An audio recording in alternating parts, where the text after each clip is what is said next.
മട്ടന്നൂർ മഹാദേവ ക്ഷേത്രോത്സവത്തിന്റെ ഭാഗമായി മട്ടന്നൂർ ശങ്കരൻകുട്ടിമാരാരും മക്കളും അവതരിപ്പിച്ച ട്രിപ്പിൾ തായമ്പക ശ്രദ്ധേയമായി. 2 മണിക്കൂറോളം നീണ്ടുനിന്ന തായമ്പക ആസ്വാദകർക്ക് നവ്യാനുഭവമായി. മട്ടന്നൂർ മഹാദേവ ക്ഷേത്രോത്സവത്തിന്റെ അവസാന ദിവസമാണ് മട്ടന്നൂർ ശങ്കരൻകുട്ടിമാരാരുടെ നേതൃത്വത്തിൽ തായമ്പക അവതരിപ്പിച്ചത്. മക്കളായ മട്ടന്നൂർ ശ്രീരാഗ്, മട്ടന്നൂർ ശ്രീകാന്ത് എന്നിവരും ഒപ്പമുണ്ടായിരുന്നു. ക്ഷേത്രാങ്കണത്തിൽ വെച്ചാണ് ശങ്കരൻകുട്ടിമാരാരുടെയും മക്കളുടെയും ട്രിപ്പിൾ തായമ്പക അരങ്ങേറിയത്.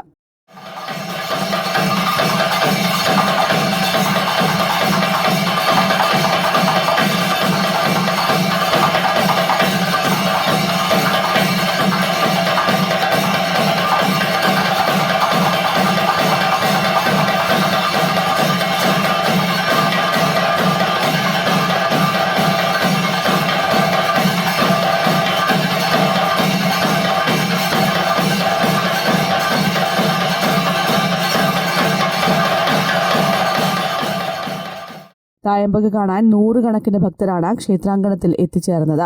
തായമ്പക അവതരിപ്പിച്ച ശങ്കരൻകുട്ടിമാരാരെയും മക്കളെയും ക്ഷേത്ര കമ്മിറ്റി അനുമോദിച്ചു. News bureau, Mattannur.